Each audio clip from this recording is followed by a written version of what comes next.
to Raising Truth Podcast. Thank you for joining me again. It's been a minute. If you've been following me on the Raising Truth social media platforms, you know that I've been silently working behind the scenes, and that's why I haven't come out with an episode in a while. I've been working on a lot of things quietly and diligently. As I've announced, I'm officially a certified Christian counselor. I've been just working behind the scenes quietly. I was asking the Lord how I can just take Raising Truth up another level. I wanted to serve better in a bigger capacity, in a deeper capacity. And that's what led me to working quietly behind the scenes on getting certified as a Christian counselor. And soon I am working on officially getting it up and running so that I can open up my schedule to be able to get those one-on-one and family sessions. And I'm so excited about that because, as always with Raising Truth, the idea is to help serve marriages, serve families, serve households in assisting everyone, assisting those groups into getting centered back into God's truth, getting God back at the center, back at the foundation, so that we have Christian households thriving again, marriages thriving again, children and their parents more united and thriving all together in the household. We want a strong household on the firm foundation, which is Christ. And I'm just so excited to do that. So stay tuned. Make sure you're following all the platforms so that you know when that's happening when I open up that schedule. But let's get back into what we're going to focus on next. Last time we talked about a powerful tool and a powerful skill of awareness and what that is and how you can use that in your life to grow and to sharpen, and how you can apply it in so many ways. So today we're actually going to focus on, in a way, an aspect of awareness, right? Awareness being the big arch, the main thing, and then so many things that fall under that. So today I'm going to actually focus on emotional awareness, right? Where does it begin? Why is it important? And how we can reflect on it daily, right? I'm going to continue kind of going into these skills and things that we want to reflect on and talk about, different concepts. And all of these concepts that I go over, it's so that we're getting into this conversation about it and how we can apply it in our household. So I'm going to just continue to kind of pick different concepts, right? And aspects to focus on that maybe sometimes we don't know how to kind of get into conversations about it, or maybe we just need those tools, right? To be able to reflect on these things that are important for us to grow in as an individual, to grow in our marriages, to grow as a parent, to grow in our household as a whole, right? We want to be able to talk about these things and apply these things. So today we're going to be talking about emotional awareness, right? And we're going to focus on our process called reaction to reflection. So a daily reflection for emotional awareness, it's being able to go through that reflective process of reaction to reflection, right? This is a process, and it's a reflective process. It's one that we have to consciously think about. It doesn't just happen. It's not something that we do automatically. It's not an automatic process. It's a reflective process, a process that requires a conscious effort and a conscious thought process, right? It does not happen automatically at all, right? Because again, our emotions, and that's a whole other topic in itself that we can get into when it comes to emotions.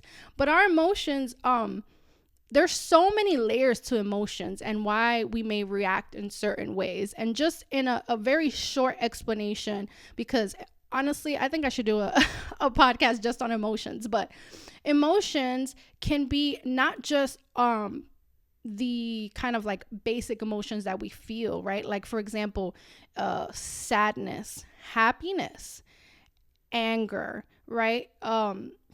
These are our basic emotions that we may feel in response to things. But then there's the complex, right? Complex emotions that we feel, like embarrassment, grief, bitterness, right? These complex emotions, they come with layers of things, layers that we may feel inside, based off of previous experiences. So complex emotions also have, they come with the impact of our previous experiences, our previous traumas, our previous experiences with other people that contribute to those complex emotions, right? And what happens is these reactions, they're based off of, you have our kind of like immediate response, right? Like if something causes you pain and just like you're like yelling, right? That's like an immediate response that happens. You don't think about it. And then the complex emotions that happen because of a pile of things that happened before that reaction took place. So the effect of our experiences piled up internally, right?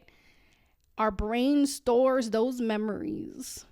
And then when something triggers that reaction, it caused us to respond in a certain way that we, at that moment, again, we didn't think about it before that took place. We reacted in that way. And without realizing that past experiences caused us to get to that point, or something right in us was doing a whole process without us knowing and stirred us up to react in that way. So going back to what we're going to focus on the reaction part, right? How can it happened? You reacted in a certain way.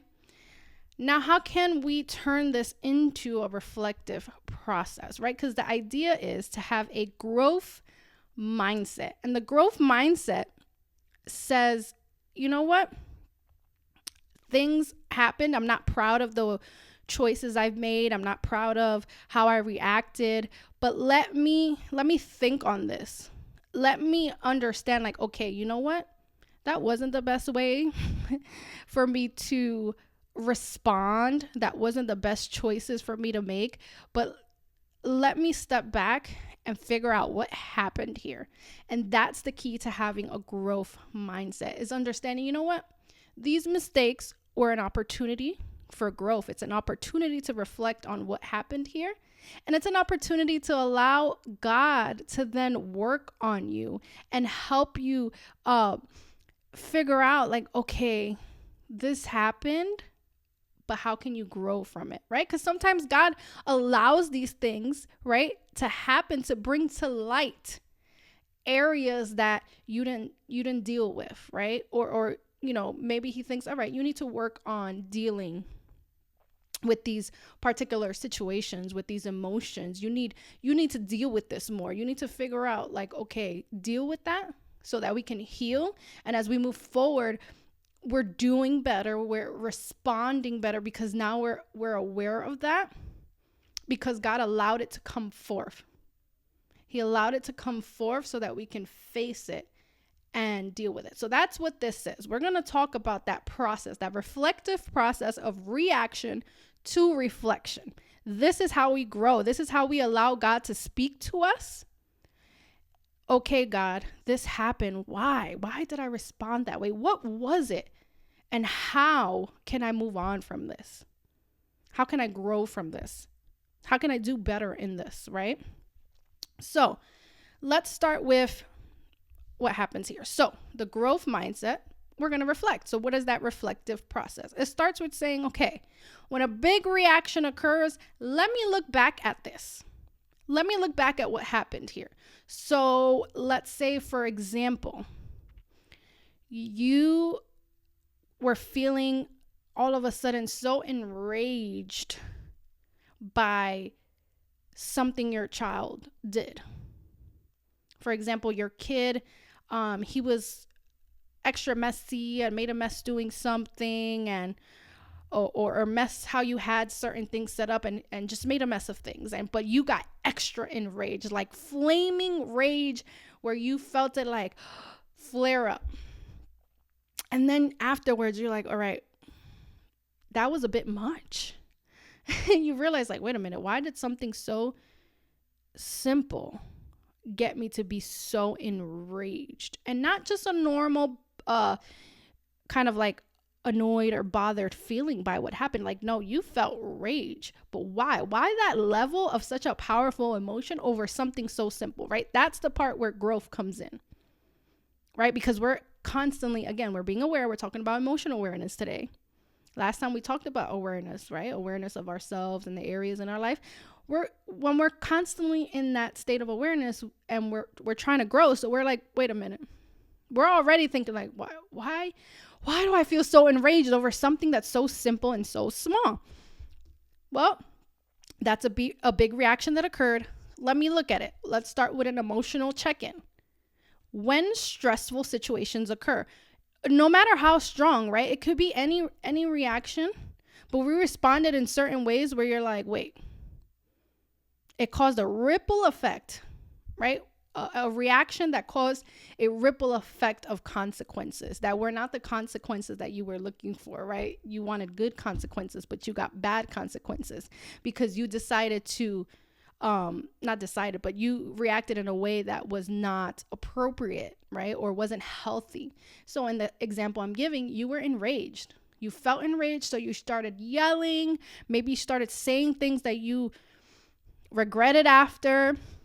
And you're looking at the mess of situations. Or let's say in a moment where God didn't want you to respond and you responded in a nasty way. You, started kind of like shouting back at a person or saying things again that you didn't mean. Remember, there's power in the tongue, right? So our reaction caused us to say things that maybe we shouldn't have. And you're seeing all the reactions of it are not good consequences. They're not peaceful consequences. They're not the consequences that we were looking for. They're not the outcomes that we were looking for, but it happened. So then now you're like, okay, again, emotional check-in. What happened here? What happened? Why did I feel in this way? Right? So my kids did this. How did I feel? I felt enraged. Wow, that's a strong feeling. Why? Over something so simple. Let me look at what's happening here. So now we're going to look at what happened here. So we're going to look at, okay, so what exactly was what triggered that response? What part exactly caused the reaction? What part? So the fact that they made the huge mess and they kind of messed up, let's say, your decor or the order of things that you had in mind, that you wanted it to be a certain way. And then during that part, what passed through my mind, right? What was going on in my mind at that point? What was I thinking? Was I thinking, oh my God, you messed this up? Oh, you messed up. You messed up everything I had. You messed up how I wanted things to be, right? An example. That's the example of thoughts that could be happening in that moment. Now we think about, okay, was it based off, or let's say, if you responded in a nasty way to somebody who kind of like was questioning you about something, and you kind of felt a little hurt or defensive, and you got real defensive and started snapping back. Okay, what was going through your mind? In an example, oh, that person probably asking me this because they think I can't do this. They think I can't possibly be capable of such and such, right? Again, example, what's happening in your mind. In that example, it's a feeling of pridefulness, maybe embarrassment, right? Where you're kind of like, why is this person asking me this? Do they think I can't do it? Let's say if somebody was offering you help with something, but the mere fact that they were asking or offering to help or asking if you needed help, you got in that defensive, like, I got it, it's okay.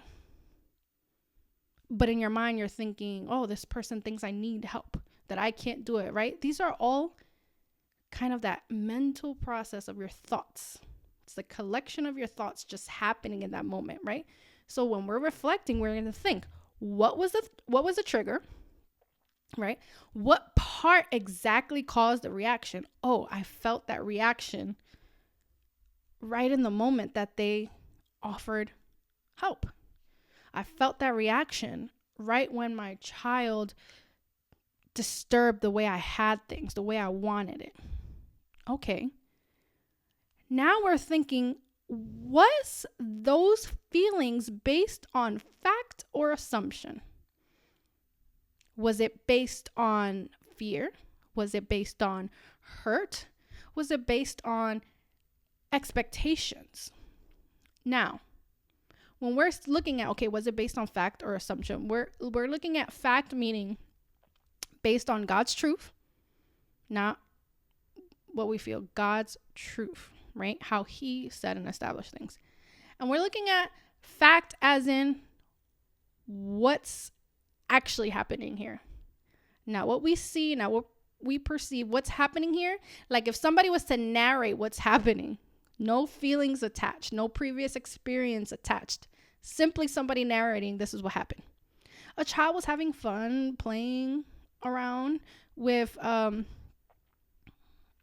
Play-Doh or toys or whatever, and had a whole pretend play scene going on the table using random household items and props. With the other example, what's happening here? Somebody simply was like, let me offer my help because I just want to help. I just want to be helpful. I want to be, serving others. And the way that I serve others is simply asking people if they need my help with something, right? This is exactly the things that happen in reality. No feelings attached, nothing. The assumption part is, what are we tying to what's happening here?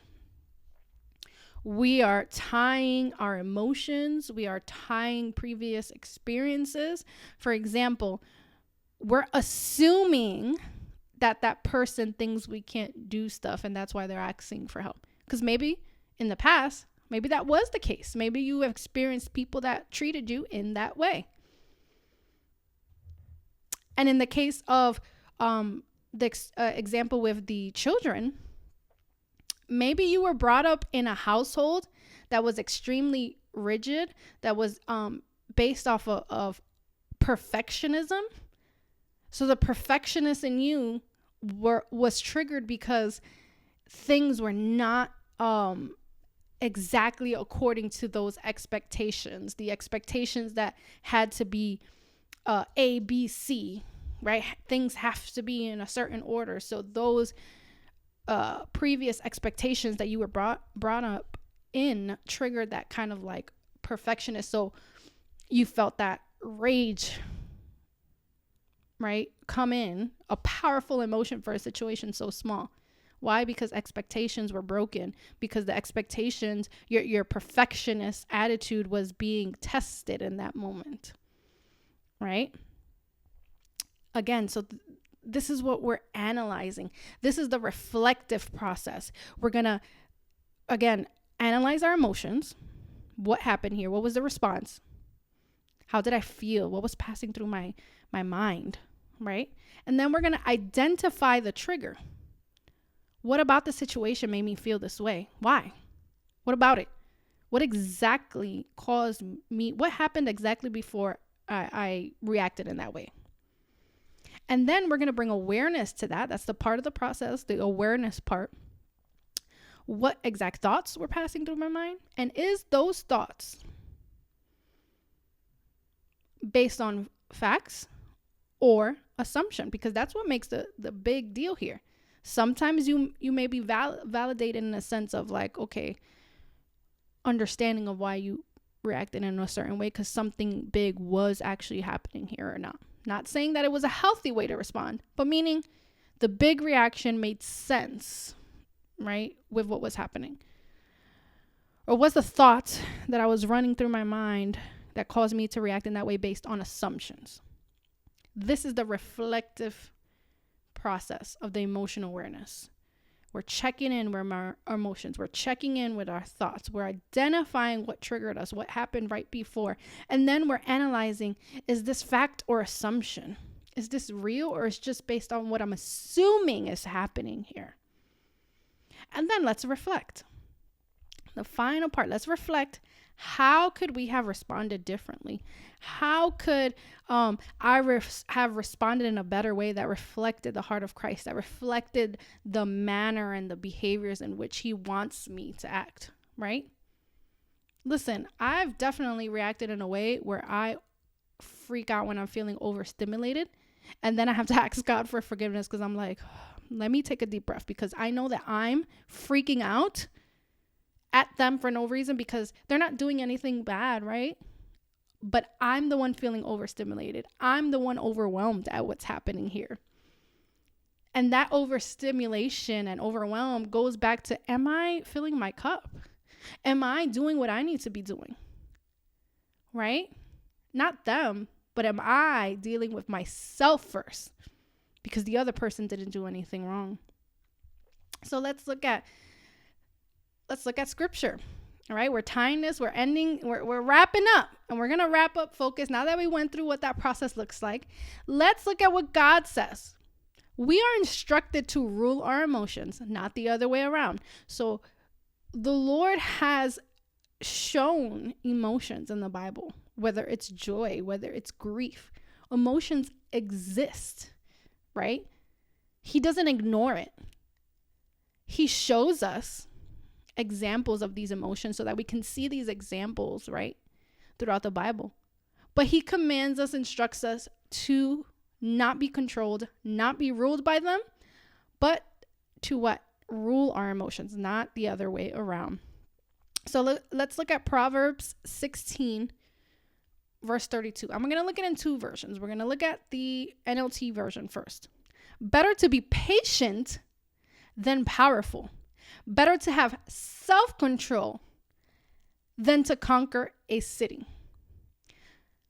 The other version says, whoever is slow, the English Standard Version, whoever is slow to anger is better than the mighty, he who rules his spirit. He who rules his spirit than he who takes a city. So when we're talking about conquering our emotions, we're not talking about coming out one up in a situation. We're not talking about, again, the victory is the Lord's. We don't need to one up in a situation, right? We need to what?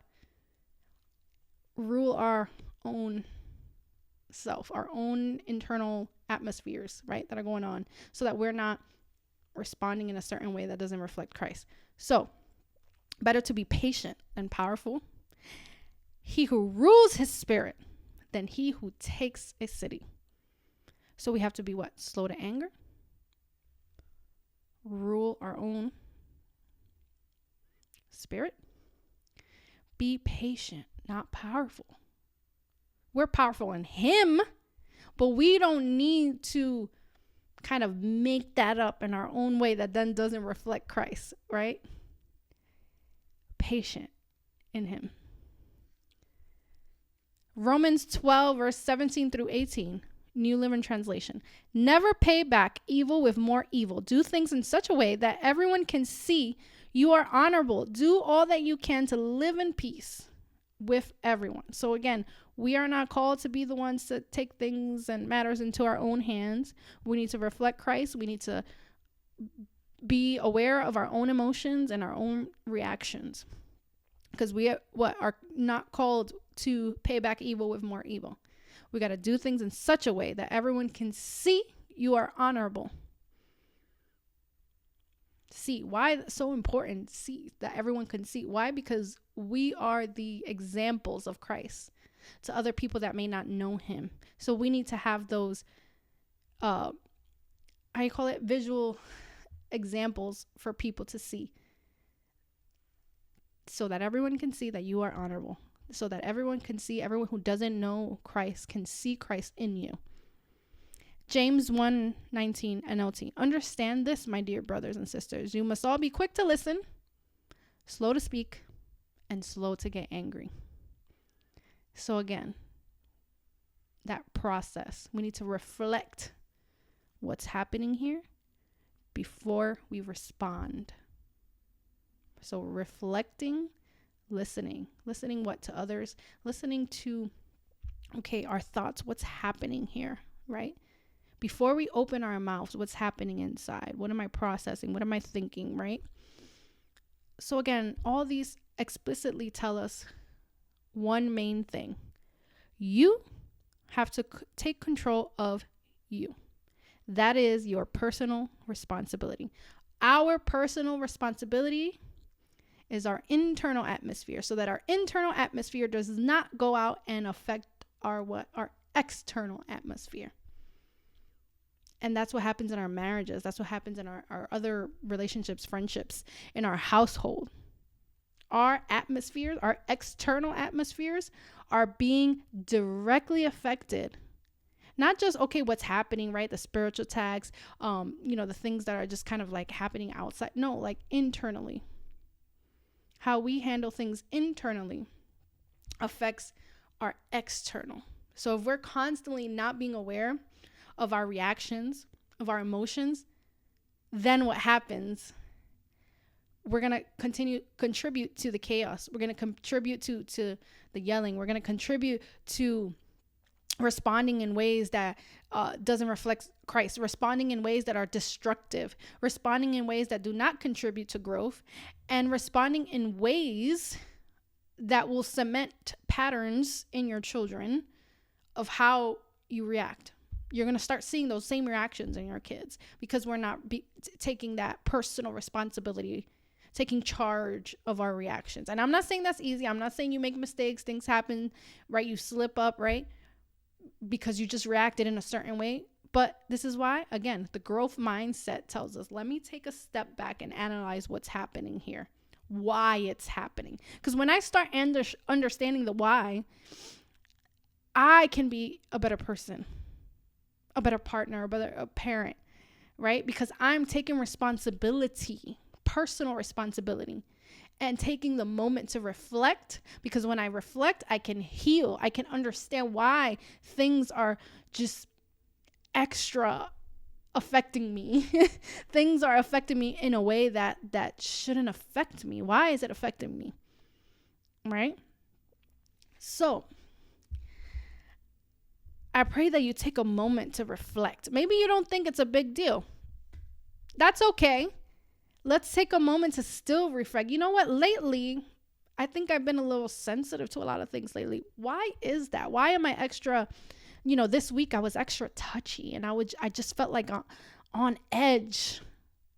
Why am I on edge? What affected me that's just been like a ripple effect of things going on this week, right? It's the ability to reflect that helps you grow.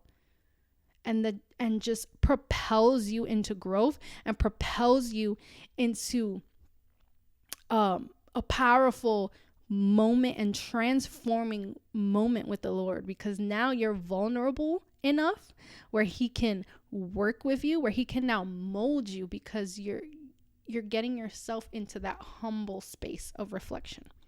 So reflecting it's humbling. It's a humbling experience. It's a deep experience. It's a transforming experience. So I pray that you surrender your own wills, your own desires, and enter into that moment. I just want to take a second to show you just a simple kind of like a journaling, writing prompt worksheet that I created. So now we have a link tree where I'll be putting all these, I'll be creating different kind of like journaling prompts, reflective worksheets. And I made one specifically for this. And it's called Reaction to Reflection Worksheet. Emotional awareness. It starts here. The Bible instructs us to take control of our emotions and not be controlled by them. So everything we talked about, I outlined it here to help you with that. Kind of just like different prompts and stages. It goes over all of the stages in the process we talked about. And it's in our link tree, all the digital downloads that I'll be creating to kind of help you in that personal process. And once I have my scheduling open for those one-on-one sessions, I can help you personally on a one-on-one basis, help you kind of work through this, kind of help you in that goal to kind of realign your thoughts, your mind, your emotions, your behaviors, realign them back to Christ and to his truth. So you can find all the links in our description there. So I hope and pray that that will bless you and that will help you. Thank you for tuning in. And as always, I pray that Raising Truth is a blessing for you and shifts you and turns your life around and realigns you with Christ. I will see you again soon. God bless you.